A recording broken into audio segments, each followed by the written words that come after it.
차기범 무죄 확정이라는 자막이 뜨자마자 건양가 사람들은 기뻐하지도 못하고 서로의 목을 먼저 찾기 시작했는데요. 이제 싸움의 무대가 법정이 아니라 회장 자리로 옮겨졌기 때문이었어요. 차정원은 조용히 숨을 고르면서도 손끝이 떨렸습니다.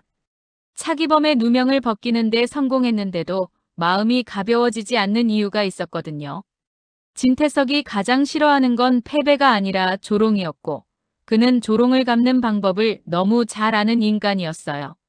게다가 무죄가 밝혀진 순간부터 건양은 더 이상 진태석의 왕국이 아니라 왕이 비틀거리는 나라가 돼버렸습니다. 왕이 흔들리면 귀족들이 먼저 칼을 뽑는 법이잖아요. 그날 밤 진태석은 건양 별장 회의실에 사람들을 불러 모았습니다. 한혜라, 진세훈, 황 실장, 윤 비서까지. 주영채는 며느리의 자리를 지키려면 무슨 일이든 해야 하는 표정으로 뒤늦게 들어왔고요. 진태석은 물 한 모금도 마시지 않고 말부터 꺼냈습니다. 차기범 무죄. 좋아. 그럼 이제부터는 회장 자리가 도덕으로 결정되는지 보자고. 한혜라는 미간이 잠깐 꿈틀했는데요. 진태석이 지금 도덕 운운하는 건 상대를 조롱하는 신호였거든요. 한혜라는 웃는 얼굴로 말했습니다. 회장님이 그렇게 자신 있으시면 왜 이렇게 밤늦게 사람들을 모으셨어요? 진태석은 그 말이 재밌다는 듯 웃었습니다. 혜라, 내가 오늘 가장 바쁘게 전화 돌린 거 내가 몰랐을까? 그 한마디에 공기가 얼어붙었습니다. 한혜라는 부회장 자리에서 오래 버틴 사람답게 표정은 유지했지만 눈빛이 아주 미세하게 흔들렸고요. 진세훈은 그 흔들림을 보고 더 불안해졌습니다. 세훈은 지금 무너지는 아버지를 지켜보는 게 아니라 무너지는 왕좌를 본능적으로 주워 담으려는 사람처럼 보였거든요. 차정원은 그 회의실에 없었습니다. 없게 만든 건 진태석이 아니라 한혜라였는데요. 한혜라는 회의 시작 전에 차정원을 따로 불러서 아주 낮게 말했습니다. 정원아, 지금부터는 누가 진짜 가족인가가 아니라 누가 진짜 주인인가 싸움이야. 내가 한 발만 삐끗하면 넌 주인이 아니라 희생양이 돼. 차정원은 한혜라의 말을 믿고 싶지 않았습니다. 한혜라는 정원을 버린 친모였고 권력을 위해서라면 누구든 내치는 사람이었으니까요. 그런데 아이러니하게도 지금 한혜라의 말이 가장 현실적이었어요. 차정원은 웃지도 못한 채 대꾸했습니다. 그러니까요. 제가 희생양이 되기 전에 먼저 주인이 되면 되잖아요. 한혜라는 그 말에 잠깐 말을 잃었습니다. 차정원은 한혜라가 가진 냉혹함을 닮았고 그 닮음이 한혜라를 소름 끼치게 만들 때가 있었거든요. 한혜라는 결국 말끝을 눌러 삼키듯 던졌습니다. 주인이 되고 싶으면 내 손에 피가 묻는 걸 감당해야 해. 차정원은 그 말이 협박인지 조언인지 모호해서 더 싫었습니다. 그런데 이미 피는 묻어 있었어요. 리플리로 살면서 거짓말을 무기로 쓰는 순간부터요. 같은 시간, 주하늘은 다른 판을 열고 있었습니다. 주하늘은 투자사 대표였고 건양을 의심해온 사람이었죠. 차기범 무죄가 밝혀지면 시장이 흔들릴 걸 알았고 흔들릴 때 돈과 권력이 동시에 쏟아진다는 것도 알고 있었습니다. 주하늘은 조미향에게 부탁해 건양 내부 지분 이동과 비상대출 움직임을 모으고 있었는데요. 조미향이 들려준 말은 섬뜩했습니다. 회장님 라인이 자금줄을 급하게 묶고 있어요. 누가 회장 자리를 노리는지 다들 서로를 의심하는 중이에요. 주하늘은 차정원을 떠올렸습니다. 정원이 진태석을 속이는 연극을 선택할 때마다 하늘은 정원이 괴물이 되는 걸 막아야 한다고 다짐했는데요. 이번엔 더 위험했습니다. 회장 자리는 복수와 정의로는 못 잡는 자리거든요. 회장 자리는 결국 공포, 거래, 배신으로 잡히는 자리였어요. 그런데 그 배신이 가장 먼저 터진 건 의외로 진세훈 쪽이었습니다. 진세훈은 자기 인생이 후계자라는 단어로만 유지돼 왔습니다. 차정원과의 결혼도, 주영채와의 현재 결혼도 다 타이틀의 연장선이었는데요. 이제 아버지의 권력이 흔들리자 세훈은 선택해야 했습니다. 아버지 편에 서서 같이 가라앉을지 아니면 아버지를 밀어내고 왕좌를 차지할지. 진세훈은 망설이다가 결국 한 사람을 먼저 찾아갔습니다. 황 실장요. 진태석의 해결사, 가장 더러운 일을 가장 깨끗한 손처럼 처리하는 사람. 진세훈은 황 실장에게 말했습니다. 황 실장님, 아버지 건강 상태 어떻습니까? 황 실장은 잠깐 눈을 내리깔았습니다. 회장님은 건강하십니다. 말은 그렇게 했는데요. 그 건강이라는 단어가 너무 정돈돼 있어서 오히려 거짓말처럼 들렸습니다. 진세훈이 그걸 놓칠 사람이 아니었습니다. 건강하시든 아니든 사람들은 이미 흔들린다고요. 저는 대비를 해야 합니다. 황 실장은 그 순간 세훈이 무슨 뜻인지 알아버렸습니다. 대비라는 말은 보호가 아니라 준비고 준비는 곧 대체였거든요. 황 실장은 아주 낮게 말했습니다. 세훈 도련님, 회장 자리는 마음이 아니라 칼로 가져오는 겁니다. 진세훈은 그 칼을 들 준비가 되어 있는 척했지만 사실은 두려웠습니다. 두려움을 감추기 위해 더 잔인해지는 눈이었고요. 그 잔인함은 곧 차정원에게 향합니다. 세훈은 차정원에게 연락했습니다. 정원아, 나랑 거래하자. 차정원은 그 한마디에 웃음이 나올 뻔했습니다. 세훈이 거래를 입에 올리는 순간 세훈이 이미 사람이 아니라 후계자로만 살고 있다는 게 너무 선명해졌거든요. 차정원은 아주 담담하게 되물었습니다. 무슨 거래요? 진세훈은 숨을 고르고 말했습니다. 내가 가진 것. 아버지 진태성을 무너뜨릴 증거라인 나한테 넘겨. 대신 너를 보호해줄게. 차정원은 그 말에 순간 주하늘이 떠올랐습니다. 보호라는 단어가 얼마나 위험한지 하늘이 늘 말했거든요. 진태석이 말하는 보호는 소유였고 황 실장이 말하는 보호는 제거였고 세훈이 말하는 보호는 감금일 가능성이 높았습니다. 차정원은 조용히 웃었습니다. 세훈 씨는 보호가 뭔지 모르죠. 보호는 상대를 살리는 거예요. 이용하는 게 아니고. 진세훈은 그 말에 얼굴이 굳었습니다. 그럼 넌 이용 안 했어? 그 질문이 튀어나오자 차정원은 심장이 살짝 내려앉는 걸 느꼈습니다. 세훈의 말은 날카롭지만 완전히 틀린 말도 아니었거든요. 차정원은 잠깐 침묵했다가 아주 현실적으로 말했습니다. 맞아요. 저도 이용했죠. 그래서 더 이상은 안 그래요. 그 대답이 진세훈에게는 선언이었습니다. 너는 내 편이 아니다. 진세훈은 전화를 끊었고 그 끊는 소리와 함께 세훈의 선택도 끝났습니다. 세훈은 이제 차정원을 협력자가 아니라 제거해야 할 변수로 두기 시작했어요. 한편 주영채는 자기 방식으로 왕좌를 노렸습니다. 주영채는 회장 자리를 직접 노리기보다는 회장 자리를 가진 사람의 왕비가 되는 걸 노리는 사람이었거든요. 그러려면 진세훈을 꼭 붙잡아야 했고 붙잡으려면 누군가를 죽여야 했습니다. 주영채는 안진아를 통해 윤비서 라인을 흔들어 회장 직인과 비상금 계좌 문서를 캐기 시작했는데요. 그 와중에 공난숙이 끼어들었습니다. 공난숙은 탐욕의 사람입니다. 주상철 사건의 비밀을 팔아먹고 누구든 협박해 돈과 지위를 얻는 사람이죠. 공난숙은 주영채에게 말했습니다.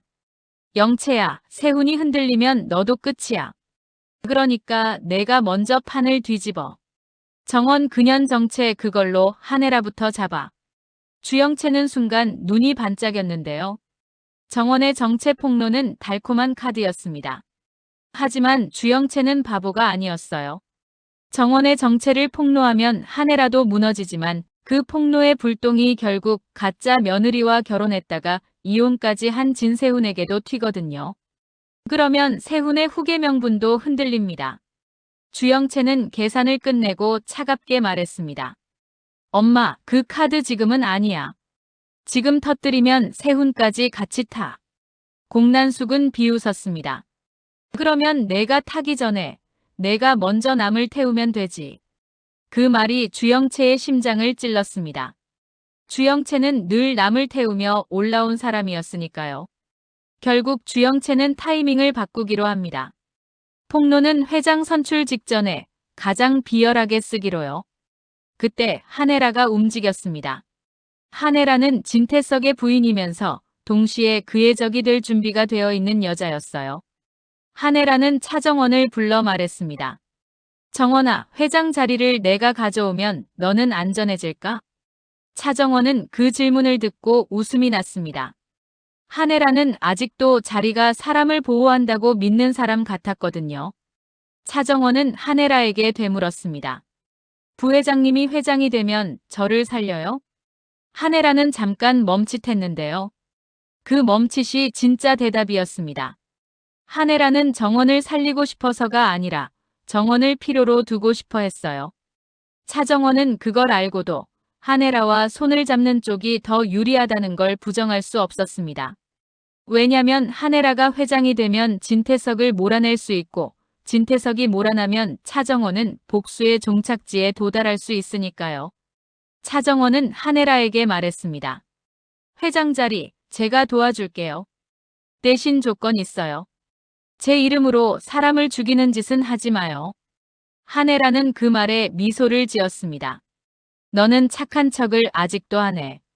착한 척이 아니라 자기 선을 마지막으로 지키려는 사람의 발버둥이라는 걸 한혜라는 몰랐습니다. 아니, 알면서도 무시했겠죠. 그날 이후 건양가에는 보이지 않는 선거운동이 시작됐습니다. 이사들, 고문단, 지분을 가진 친인척들, 그리고 그들의 약점을 쥔 비서라인이 동시에 움직였는데요. 주하늘은 바깥에서 지분 흐름을 조여왔고 차정원은 안쪽에서 사람들의 욕망을 자극해왔습니다. 한혜라는 권력의 정당성을 외치며 손을 뻗고 진태석은 공포의 충성을 흩뿌렸고요. 그리고 결정적인 날, 이사회 전날 밤, 반전이 하나 터집니다. 윤 비서가 차정원에게 아주 조용히 문서를 건넸거든요. 윤 비서는 말했습니다. 차정원님, 회장님이 내일 사고를 준비하십니다. 차정원은 문서에 적힌 단어를 보고 숨이 턱 막혔습니다. 사고라는 말은 교통사고일 수도 있고 건강 악화 쇼일 수도 있고 누군가의 스캔들 폭로일 수도 있었습니다. 그런데 문서의 표적은 한혜라가 아니라 주하늘이었습니다. 주하늘 투자사가 불법 자금과 연결된 것처럼 보이게 만들 계획이 적혀 있었거든요. 차정원의 머릿속이 하얘졌습니다. 진태석은 한혜라를 치는 대신 차정원의 심장을 치는 방법을 택한 겁니다. 하늘이 무너지면 정원도 흔들리고 정원이 흔들리면 한혜라도 흔들립니다. 진태석은 너무 정확하게 사람을 찢었습니다. 차정원은 그 자리에서 주하늘에게 전화를 걸었는데요. 목소리가 떨리면 안 된다는 걸 알면서도 떨렸습니다. 하늘아, 내일 위험해. 태석이 너를. 주하늘은 차정원의 말이 끝나기도 전에 알아들었습니다. 나를 쳐서 너를 흔들겠다는 거지. 주하늘은 한숨을 내쉬었는데요. 이상하게도 차분했습니다. 정원아, 괜찮아. 난 이런 공격 한두 번 겪어본 게 아니야.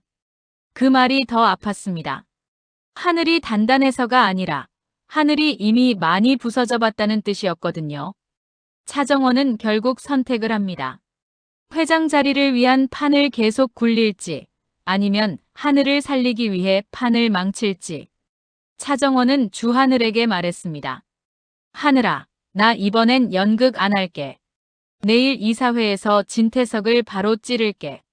주하늘은 잠깐 침묵했는데요. 그리고 아주 낮게 말했습니다. 정원아, 그럼 넌 다시는 돌아오지 못할 수도 있어. 회장 자리 싸움에서 바로 찌르는 건 칼을 뽑는 게 아니라 목을 내미는 거니까요. 주하늘은 이어서 말했습니다. 근데 내가 그걸 원한다면 내가 내 뒤를 바칠게. 이사회 당일 진태석은 자신만만하게 들어왔습니다. 한혜라는 웃고 있었고 진세훈은 굳어 있었고 주영채는 부드럽게 붙어 있었고 공난숙은 밖에서 전화기를 붙들고 있었고요. 차정원은 마지막에 들어와 이사들 앞에 섰습니다. 차정원은 회장이라는 단어가 가진 무게를 느끼면서도 한 가지를 먼저 던졌습니다. 회장님, 오늘 회장 자리를 뽑기 전에 하나만 확인하고 가죠. 회장님은 왜 차기범을 살인자로 만들었나요? 회의실이 멈췄습니다. 진태석의 눈이 차갑게 좁아졌고요. 정원 씨, 말 조심해. 차정원은 물러서지 않았습니다. 조심은 회장님이 해야죠. 저는 이미 더 잃을 게 없으니까요. 그때 주영채가 움직였습니다. 주영채는 차정원의 정체 폭로 파일을 이사회에 뿌리려 손을 올렸고 진세훈은 그걸 보며 눈이 뒤집힐 듯했고 한혜라는 주영채를 찢어 죽일 표정이었는데요. 바로 그 순간 주하늘이 회의실 문을 열고 들어옵니다. 주하늘은 차정원을 바라보며 말했어요. 폭로? 좋아. 그럼 나도 폭로 하나 하죠. 건양 비상금 계좌, 해외 페이퍼 컴퍼니, 그리고 그걸 관리한 라인 오늘 여기서 다 공개할게요. 진태석의 얼굴에서 처음으로 당황이 스쳤습니다. 주하늘을 치려던 계획이 오히려 자신을 치는 칼로 돌아왔거든요. 주하늘이 그냥 투자사가 아니라 이미 판을 읽고 증거를 쥔 사람이라는 게 드러난 순간이었습니다. 하지만 진태석이 여기서 끝날 사람은 아니죠. 진태석은 아주 천천히 웃었습니다. 하늘씨, 그 자료 당신이 혼자 만들었을까? 누가 도와줬을까? 그 질문은 주하늘이 아니라 차정원을 향해 날아왔습니다. 차정원이 너를 도왔다라는 프레임을 씌우면 차정원은 이사회에서 정당성을 잃고 한혜라는 차정원을 버릴 명분을 얻고 진세훈은 폭주하고 주영채는 폭로를 터뜨릴 수 있습니다.